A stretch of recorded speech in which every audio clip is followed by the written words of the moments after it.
has enjoyed the conference so far.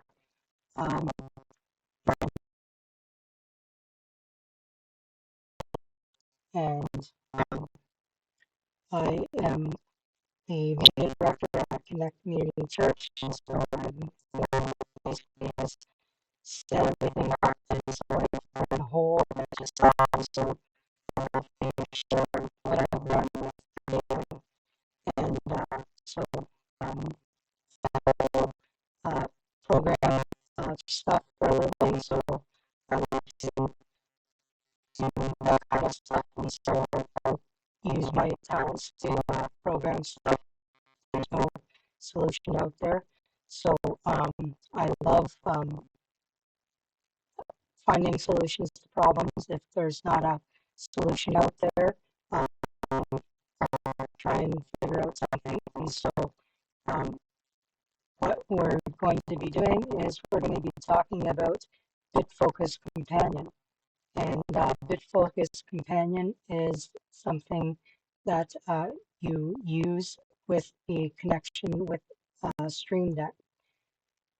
And basically it will control a Stream Deck, and it's a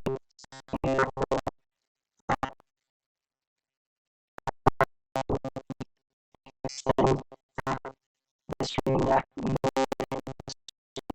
Stream Deck software actually does. So basically what is Companion? It's software that extends the Stream Deck and other control services. We'll get into what control services actually mean. That's what they control it. And it has flexible plugins, modules that allow it to connect to other things that control hardware devices that you can use to control things. So you can control multiple actions from multiple devices into a single action with a single button. And that's really what the power of Companion is. So you can get things set up properly, and then you bring it all into a single button press, and expect to be able to do that. So surfaces. So what is a surface? Well, the surfaces that you use are the Elgato Stream Decks. You can see that they have these Stream Decks that they work with.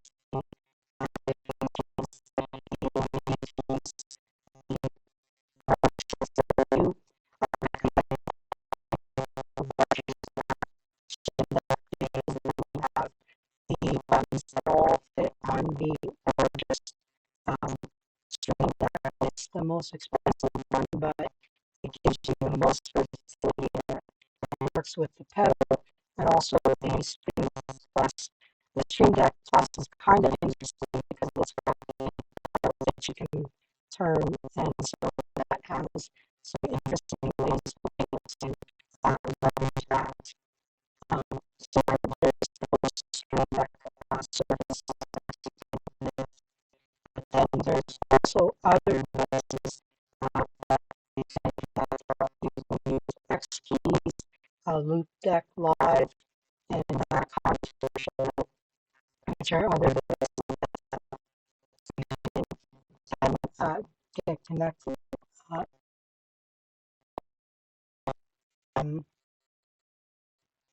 I see that my audio is breaking up. Let me see.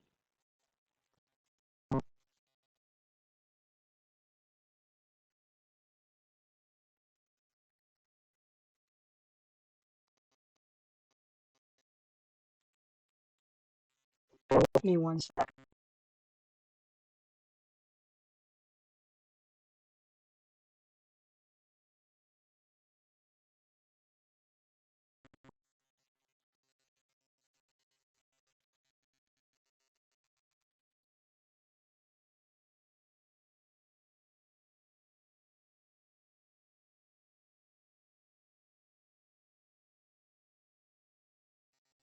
Is that better?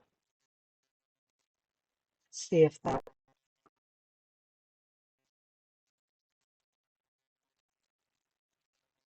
let's see, is that better? Let's see if, let's check my audio here.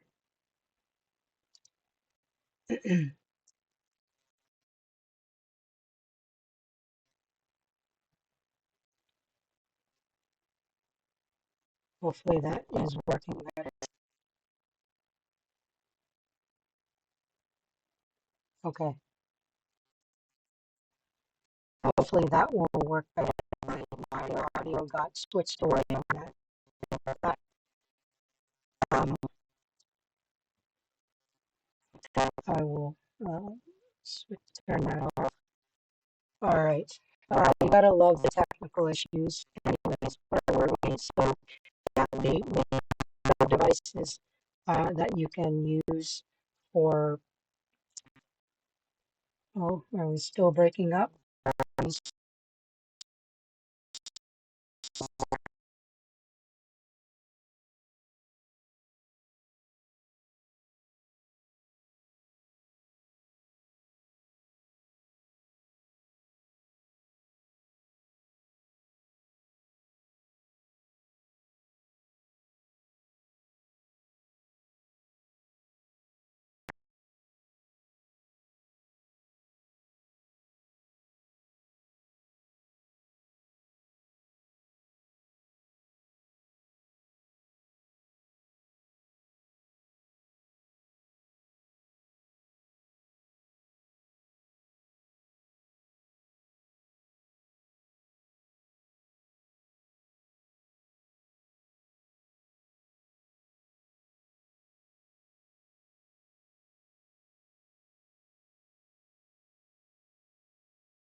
Laptop audio. Okay, maybe this will work. It's probably not as good, but it will not, it probably is not going to break up as much. You might have a little bit of fan noise and stuff, but it's coming from my laptop audio. Let's see, we'll go back here. Okay, we'll see. Hopefully that will be better. Let's double check here.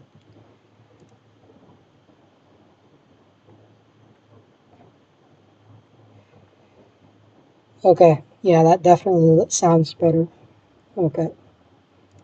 All right, let's continue on. Okay, so as I said, we have the other devices that you can use. I hear that X keys are very expensive, but the other devices are interesting devices. Loop Deck also has dials that you can use, and Contour Shuttle looks like an interesting device, but it's got a bunch of buttons, but you can use them to, again, program the buttons to press on that.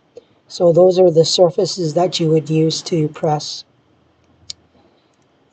Then after you connect up the surfaces, then you have different modules or plugins that you can use to hook up other different devices. So you have things like software that you hook up. You have vMix and OBS for your streaming software that you can control. And then you can have hardware like you can connect to your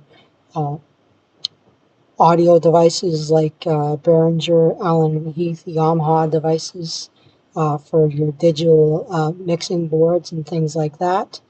Then you can have PTZ devices like cameras and things like that that you have, or USB cameras as well that you can connect to as well.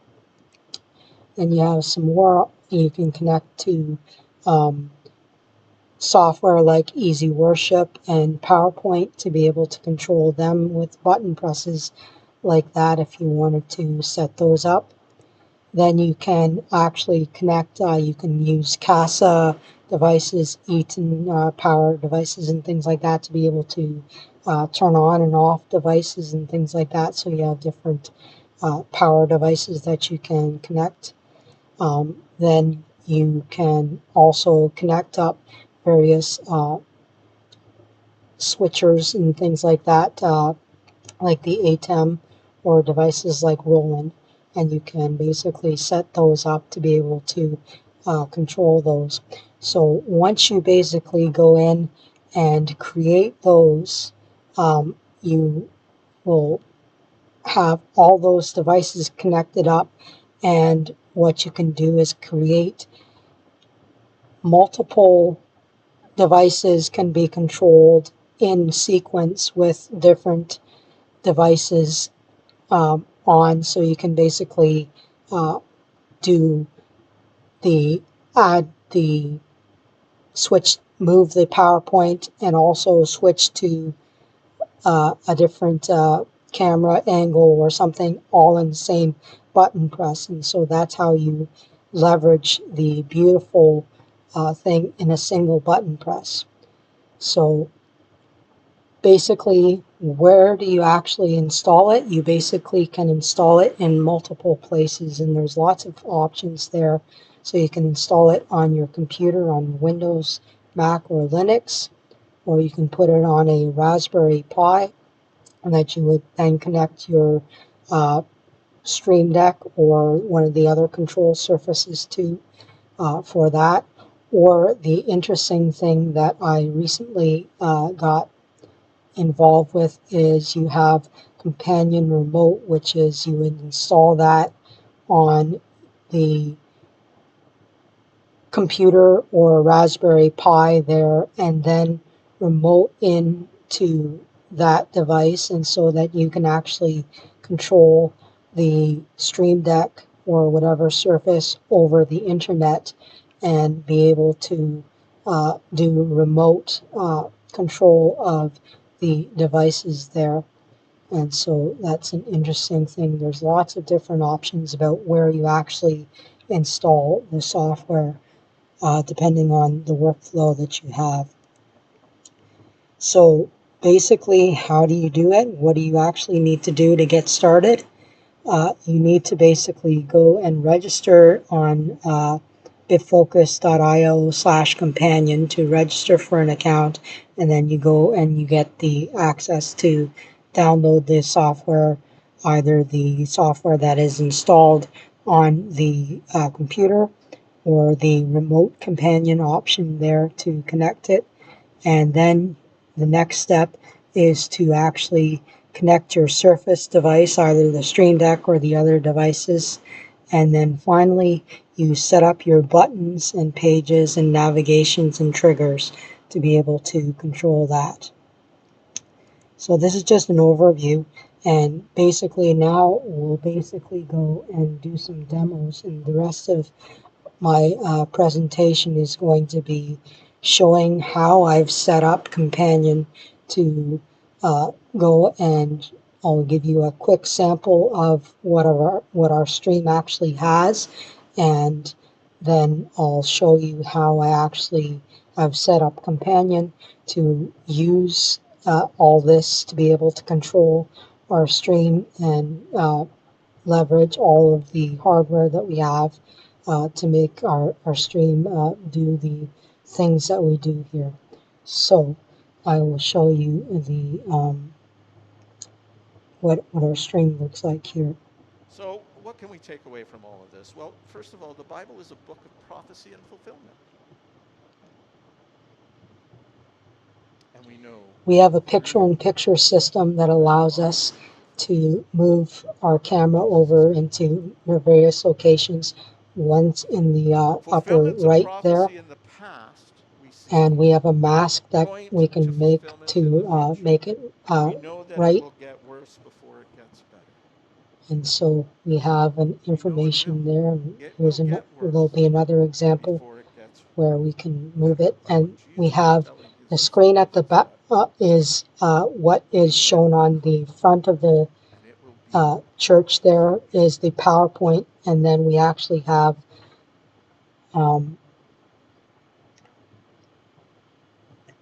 we actually have up at the front the PowerPoint. And so basically what you see, this PowerPoint here would be actually shown at the front of the church. And so what is there, let me show you what our multi-view looks like there. And so here, let me just get here so that we can show you what is here with this. Show you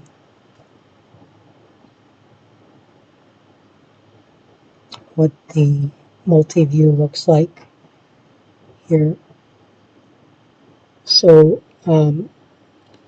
what our multi-view looks like, you can see we have our preview, and then we have running basically right now 2 PTZ cameras and one in the, let me switch the camera so you can see the mouse, so I can point that out in a second here.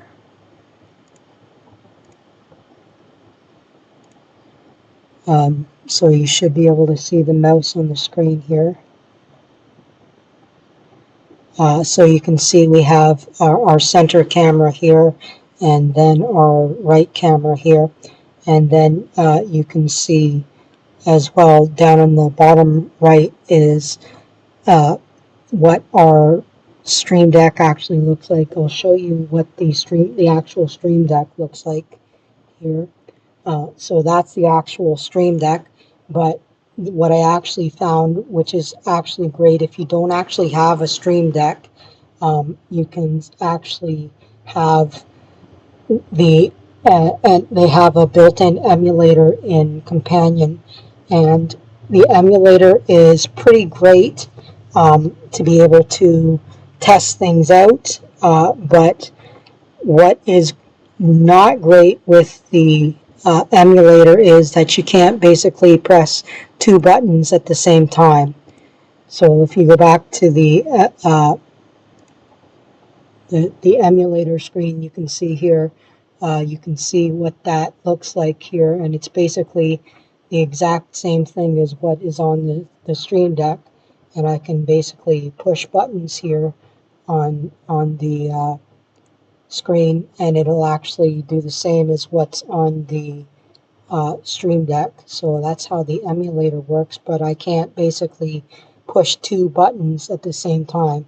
So I'll go back to the Stream Deck and I'll show you basically what we have to do. Let me show you what happens if I click on the Stream Deck here, and if I click 2 buttons when I need to switch turn on the mask and move the camera at the same time for the picture-in-picture, then I need to basically push 2 buttons at the same time. So if I do that, then you can see that it moves the camera and turns on the mask at the same time. And once I do that, then it will do that, but I can't do that on the emulator. So that's one of the things that you need the Stream Deck in order to be able to do that type of thing.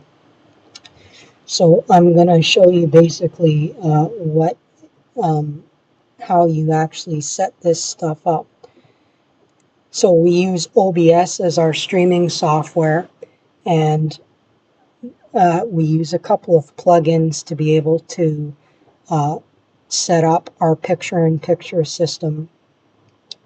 So what we have is we have a bunch of different screens here that we have. Our PowerPoint is the scene on our, if you go look and see here, our multi-view here, the first scene is our PowerPoint scene, and then you'll see that's our scene right here, is the PowerPoint scene, and that is an NDI feed that comes from the laptop that the person who runs the PowerPoint projector screen that runs Easy Worship or PowerPoint from that, controls that. And then we have our other scenes for our center camera and our right camera, and then we also have a third camera that sometimes we will use up at the front. That's also an NDI screen. So those are our three cameras here for that. And then what we do is we have a scene called Picture in Picture, and in that scene we have a bunch of mirrors, and so we use the source copy plugin to mirror all of these scenes here. And you'll see that basically right now we have the mirror center camera as the one that is visible. And then basically the way that our picture-in-picture system works is we use Companion to, when we click on, if we go to, let me go to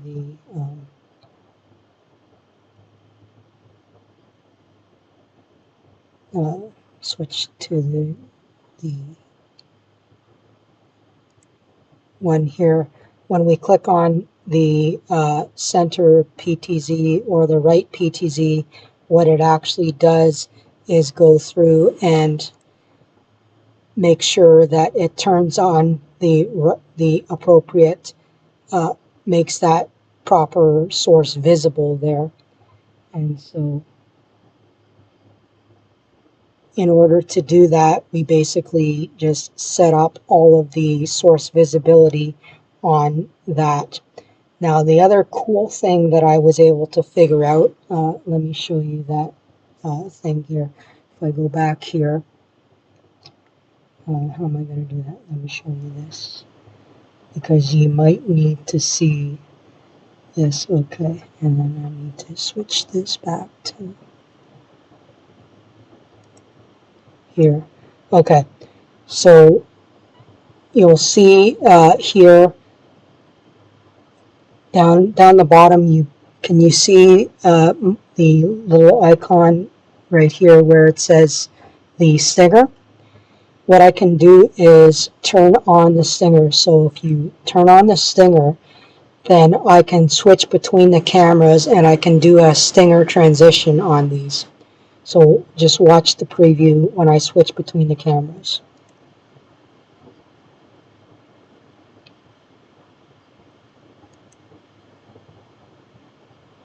Oh, it didn't work. Something's up with that. Of course it's not working. I must have done something to break it. Huh. Well, it was working before, just before. Well, I will show you what. Lovely.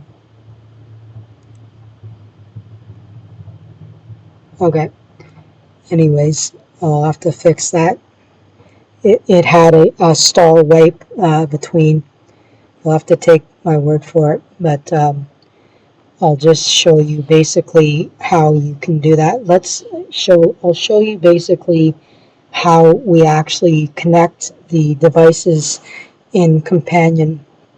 So to actually set up Companion, we need to go to the Companion. Once you actually install it, I'll show you when you actually start Companion, you get something that looks like this, and this is what it basically runs in the taskbar there. And so I'll show you, this is what it looks like. So when you have it, it'll run in the taskbar, and then you can basically click this and you click Launch GUI, and then it's basically a web page that you click on to go in and do all the configuration of the surfaces to connect up your Stream Deck and your pages and all of the other things like that.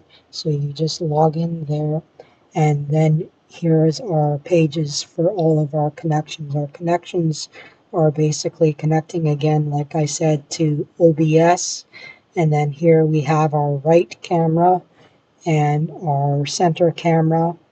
And then, so this is basically connecting OBS. We need to use the OBS WebSocket program to set up. And this is where our OBS computer lives, and then our ports, and we just basically configure that and make sure that it's connected. And once we do that, then we get access to all of our scenes and all our sources and all of that, once we can use that on all of our buttons there. So we have that hooked up. Then we have our PTZ cameras, and we use the PTZ Optics Visca plugin there, and we point it to the PTZ camera there and the PTZ port. Once we do that, we get connecting for that, and once we do that, then we can set up buttons to control the PTZ camera, which is excellent. And then we do also we have our center PTZ camera. This is actually interesting because our center PTZ camera is a USB camera. And so in order to connect that, we have to use a generic TCP IP plugin to convert the USB signal to a IP signal, so that the center cameras can be controlled using the PTZ optic camera. So you basically connect that up to the USB port on your computer, and then set that up to be, we connect that to COM3, and then it'll convert it all into IP signals there, and then the center control can be controlled using the PTZ optics plugin as well for that, to be able to control that. And then you can use the same buttons for controlling the USB camera as well. And then finally we have another, this is our CASA plug that will allow us so that when we hit the button to stream, it will actually turn on, we have an on-air light that turns on so that people up at the front know that we're actually streaming on that. So we implemented that about a few weeks ago to know that everyone is on the same page, and we don't have to say, hey, are we on? Are we on? And so that basically is something that I figured out a few weeks ago on that. So once we have all our devices connected, then we need to go in and set up our buttons. So our buttons are basically on this tab here. And then you basically saw that on the Stream Deck. This is what this is, and this is our main page here. And so now we have, this is our buttons to actually control switch the camera views. Up the top here we have stage left, center camera, right camera, and then those are the cameras that we have here. And then here, this is the button to actually turn on the mask for that. And then here, these are the ones that basically will set the filter on that. So I'm just going to show you basically what we have in here on the final scene that we have for the OBS scene. We have a bunch of things in here. We have our PowerPoint scene very down at the bottom, which is the scene that has the what is coming from the NDI scene here. And then over top of that is we have all of our cameras in the picture-in-picture scene. And then in this scene here, under the filters, if we look at the filters here, we have all of the filters that are basically here, that if we activate this filter, then it will move the camera position over to the different picture-in-picture scenes here.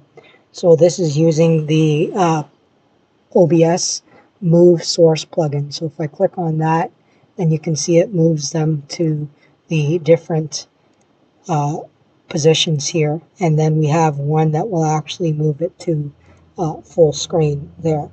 So we have these different filters that are here. And if we go back to this button here, if we click on what this button actually does, this is how we can basically use this button on the Stream Deck to actually activate the source there. And so if we go in here, we can see up at the top here, we have what the button is.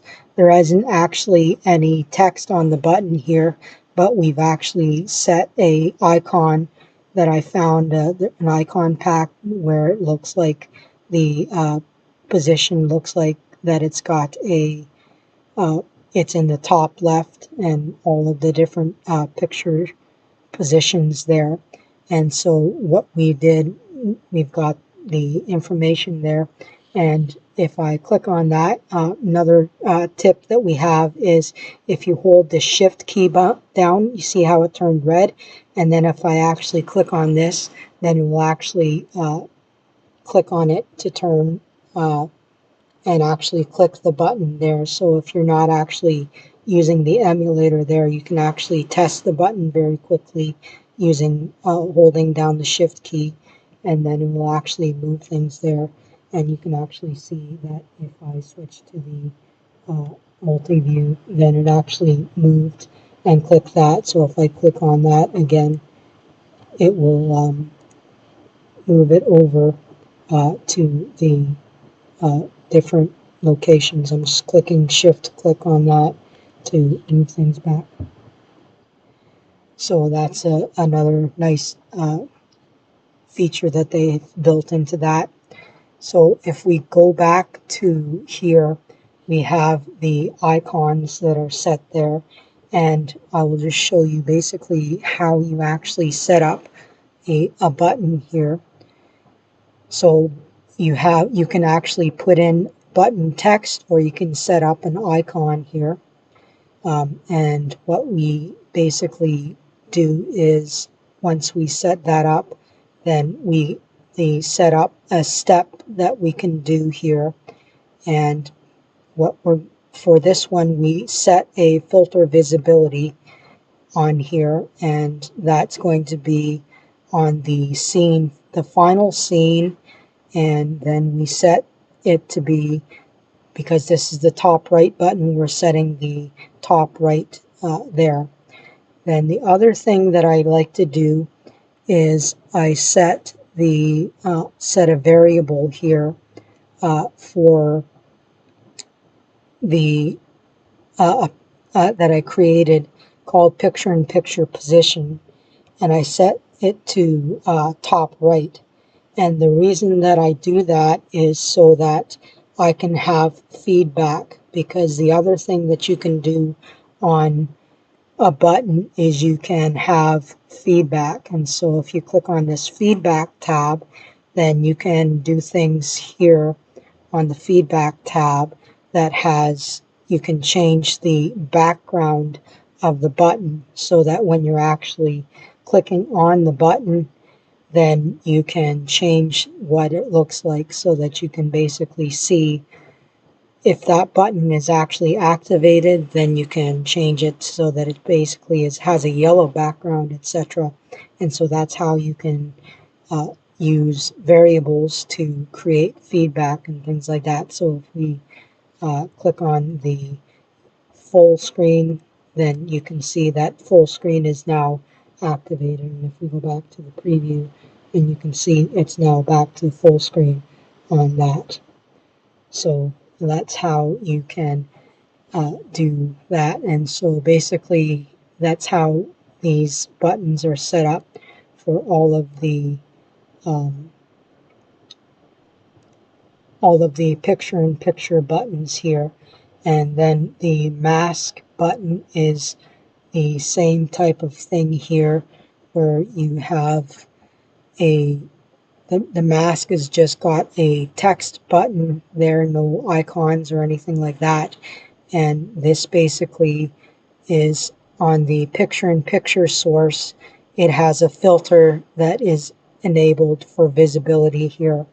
And the feedback for that is fairly simple on that, because it just automatically has the feedback from OBS built in, that when that filter is enabled, then I just turn the background green so that we know that the mask is going to automatically be enabled. And so if you actually go back to, you can see that it's being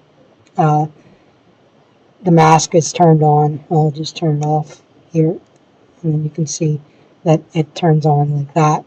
So with the combination of the picture-in-picture and the mask, then we can move the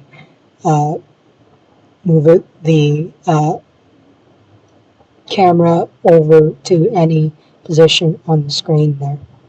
So that's basically how we've got the controls set up for the picture-in-picture section. The other interesting thing that we have is the camera control. So you can see down here we have control center and control right. So those are on the second and third pages here. So if we click on the second page here, this is the this is the center PTZ. And then what we have here is we have a way to basically control things here. Let me switch to the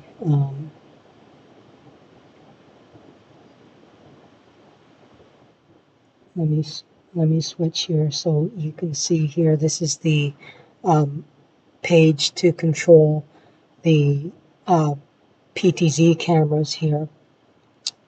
And this is the second page of the Stream Deck here. And so what you need to do is click on here you go, click on this control center button here. That'll take you to this page here. And here you can control all these buttons. Will basically move the camera around here.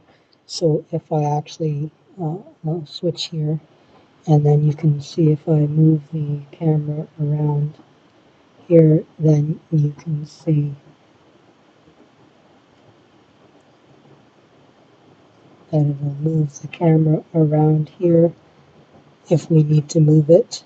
Now, what we like to do is we don't like to move the camera while it's actually on screen. So I like to basically move the camera of the screen that's not on screen. So we'll click Control right, and then we can basically, you can see how the camera that's not on screen is moving around. Or we can basically use presets here. So let me show you here the let me go here with this here. So if I basically click on here the control right screen here, and then I can, here I've got a bunch of different presets. There's 15 different presets that I can actually use. So if I click on one of these here, so let me move that to the piano here, and you can see that it actually moves to the piano there on that. And then I can basically go back to the main one there, and then I can switch it to the right one. Oh, hey, there's our transition is back. Did you see that? That's nice. So, because our stinger's on. And so you can basically switch back and forth. Back and forth. I don't know why the stinger wasn't working before, but there you go. So if I don't want the stinger on, then what I have to do is basically click and hold. You can see down the bottom right in the Stream Deck emulator. So you can see the mouse there. I'm clicking on the stinger. I'm going to hold that, and it'll turn the stinger off. So then I can basically click on these the the changing of the angles, and it will then switch the camera angle without using the stinger. So that's how you can do that. So basically, in order to do that, and the same thing, I'll go to the controlling of the camera. What you can do is you can move the camera around here, and let's go to preset 13. I'm not sure what that one is. Okay, so what you can do is, I'm just going to show you exactly how this actually works, and then I'll show you exactly how you actually set this up in Companion, because this is an interesting way to use Companion. You can move the camera around, and then in order to save a preset, so let's move it.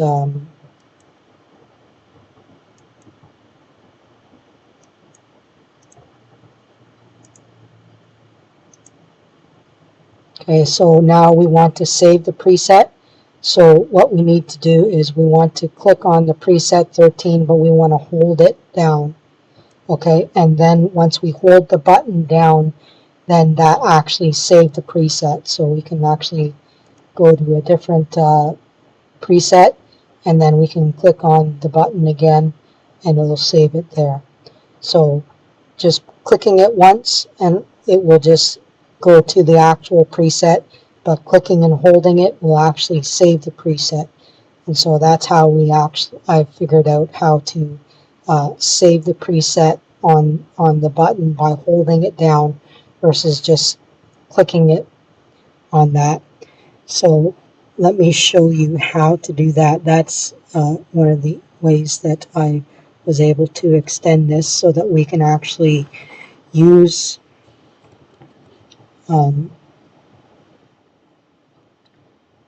use Companion to actually control our PTZ cameras without having to use a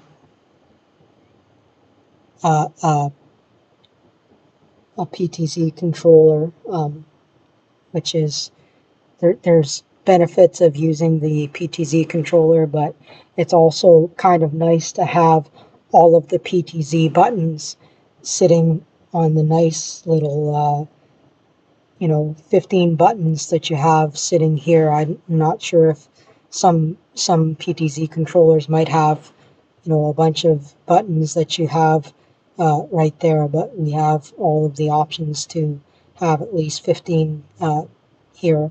And then you can create with the Companion, you can create another whole page to set up a bunch of more presets, because some cameras have up to like 99 different presets that you can set up here. So what I usually do for our every Sunday morning is I go in, and then I'll basically rename for different people on the worship team. I'll for this week we have pastor as the person who's going to be singing. So I would basically go in and I would just rename pastor, and then Eileen was also on there, but it's going to be Xavier there, so that whoever is going to be working the Stream Deck would actually have those buttons there so that they can easily know which button there. And so when on Sunday morning I actually go in and reposition the cameras to the spot by actually moving the camera and then doing the holding the button down to actually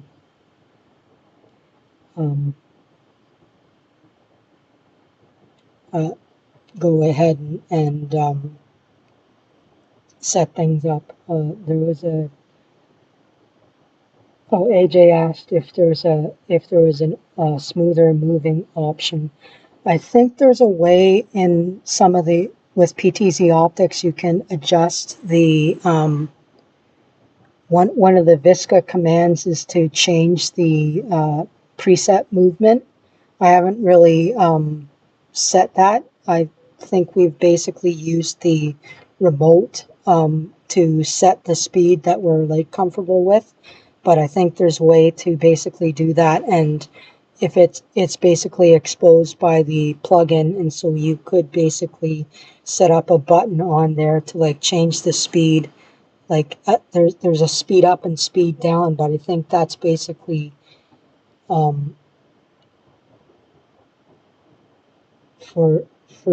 the that's basically for change camera movement on these buttons here, not for the preset movement. So I'm not exactly sure how that is, but it's I'd have to look at that, but it's interesting to see. You know, I'd have to look into that. And it would also vary on the camera itself if that actually gets exposed. The PTZ optics one probably exposes that functionality, but whether or not the camera itself will respond to that Visca command on that. So, yeah,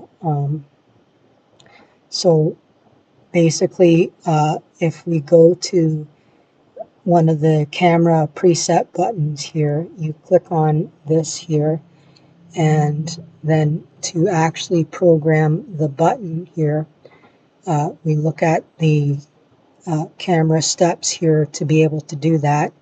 And what we do is we look at the preset buttons there, and all of the preset buttons are just 1 through up to, like, there's different, like as I said, some of them have like up to, wow, there's actually more. Well, 255 from the PTZ optics camera has up to those, but again, each camera may or may not have that many on that.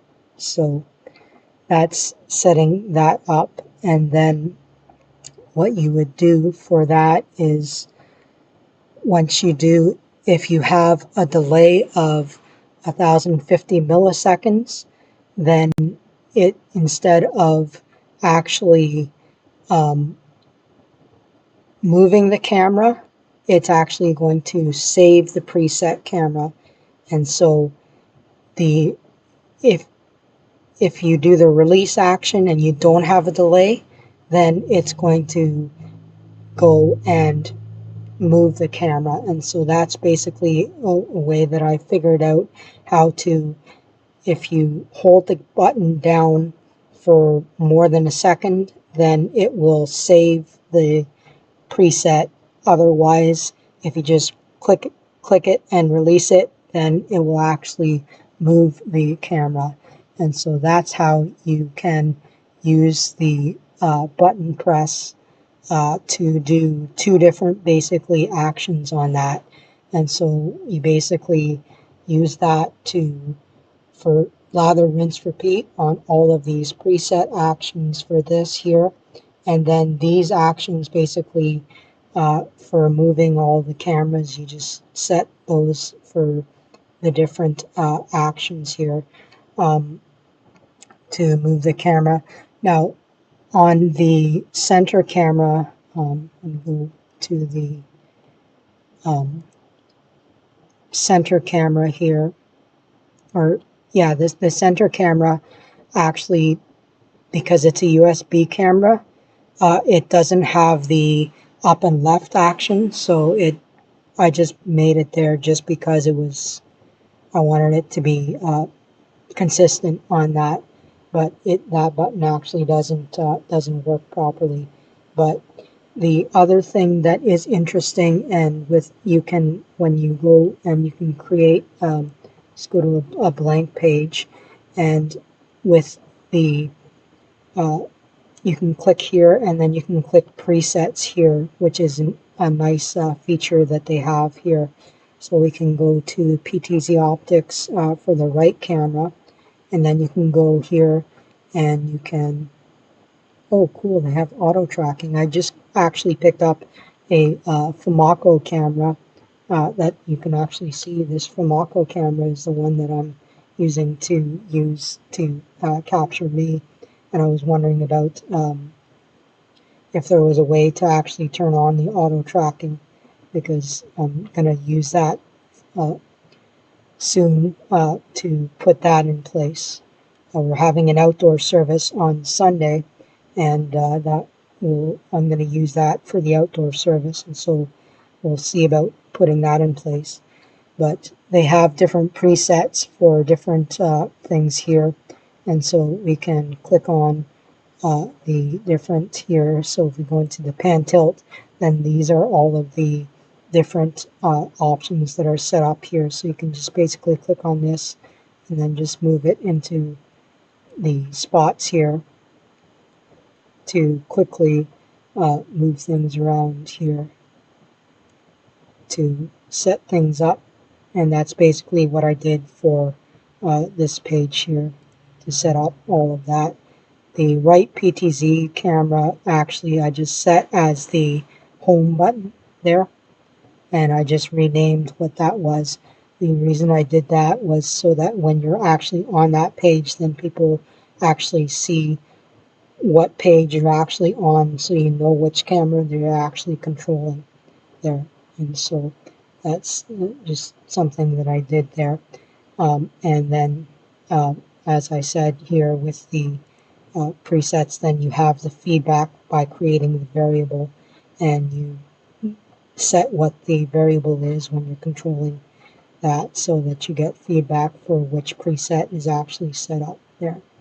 So that's basically it. Let me see, how are we doing on time here? Yeah, actually good. Let's see, do anybody have any questions on this? It's a lot of stuff, and there's a lot more stuff that you can do hooking up different devices. I haven't gotten into setting up our actual soundboard, but I mean, the sky's the limit there. You can hook up and you can unmute devices and things like that. Our sound guy, you went to film school, and he's the one who actually controls the camera. And so I was thinking, well, we could give him a button that would actually, when we move from our sermon to the end song, we could unmute all of our worship team and set up all of our move the camera position to the the lead singer's worship and all that kind of stuff. So that's another automation that I could do if we wanted to do that. It's kind of like after sermon end kind of thing. It would just move that, and then you wouldn't have to unmute everything and also move the camera at the same time. So there's a lot of things that you can do with Companion by controlling multiple devices all the time. So it's very, very, very powerful. So I'll open up for any questions if you have any.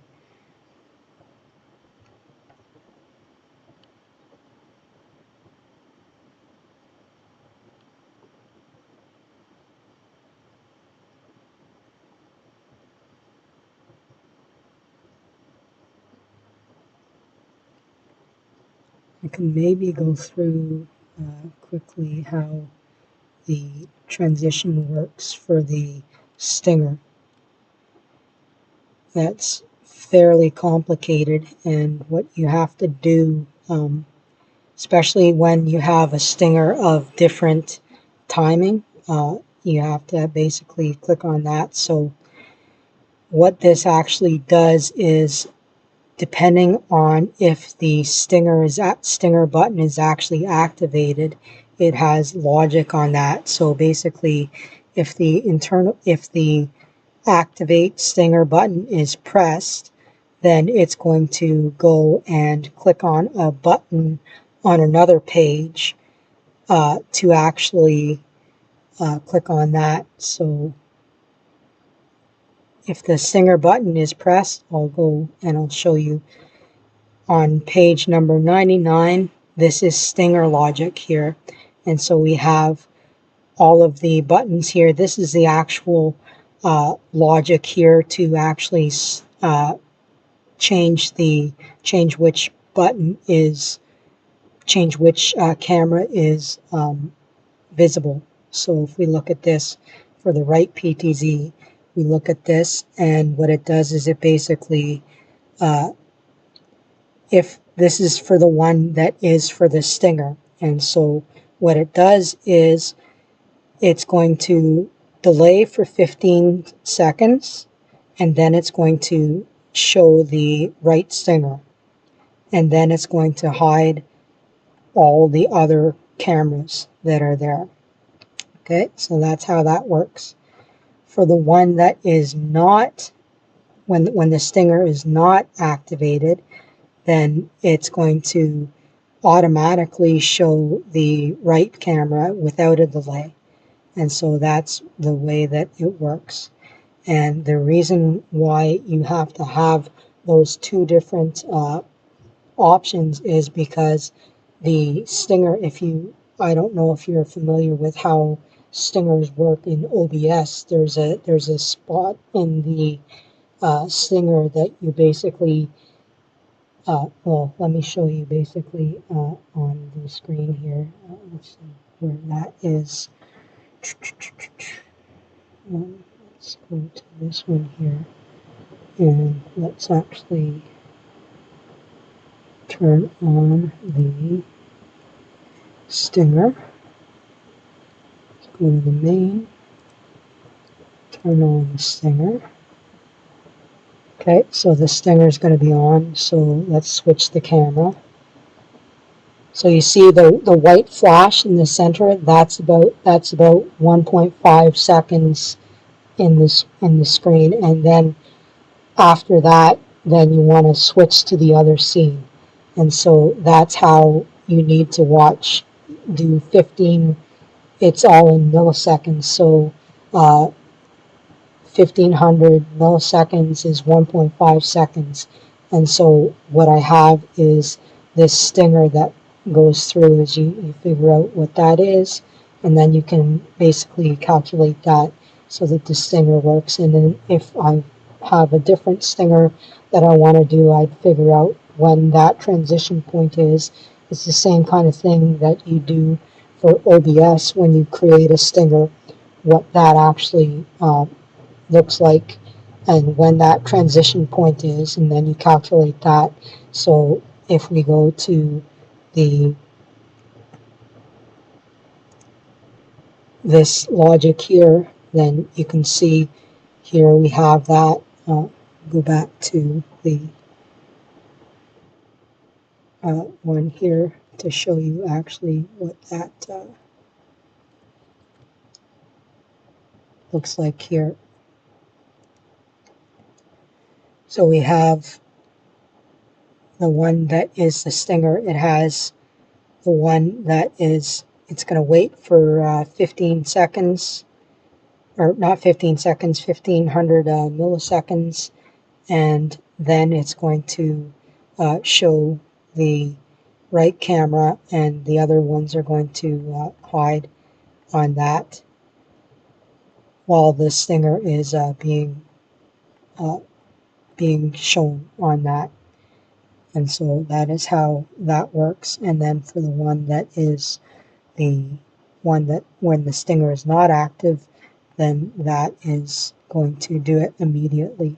And when you go back to the logic here, you just basically, we have a variable set by the stinger button here, and when the stinger is active, it sets a variable here, and then we have feedback on this to when the variable is set, make it red, and then it will actually control things there.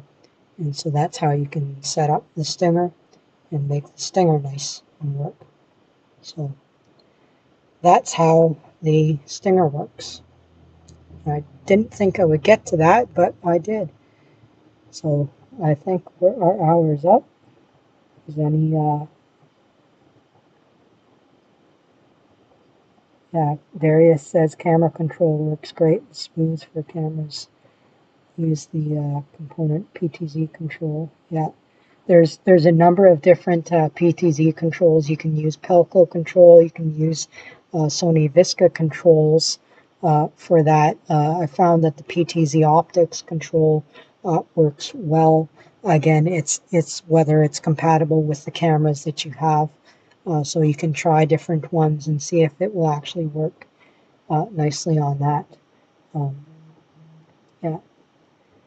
And he said he played with Bitfocus Companion for a minute. Try it again and see if you can try it. And you might see from what I've done here, you might wet your whistle again and see.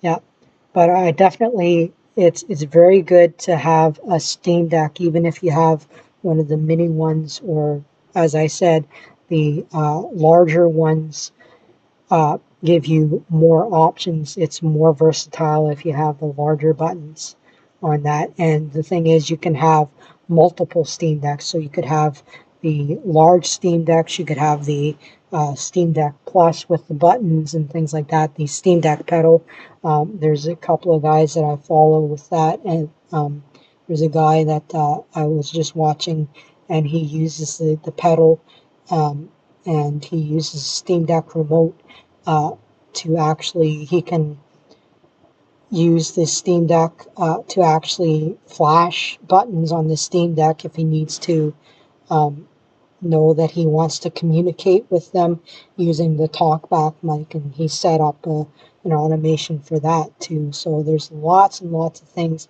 that you can do with this, and it's just a way that you can basically do that so you don't have to you know, say into your microphone, because he was able to use the Steam Deck pedal to turn on his mic so that he would be able to turn that on without, because he was up there playing guitar and needed to talk to the people in the sound booth, or talk to the musicians and different things like that. So there's lots of things that you can do with that. So I think that's it. If there's any other questions, if not, again, my name's Mike Fair, and I don't have my socials and stuff like that, but you can uh, message me on Facebook. I post some stuff on Facebook all the time, and you can message me from there, and I'd be happy to help you with stuff. And I think that's it. So thank you very much for, I hope you found this very interesting, and so we will see you in the next session.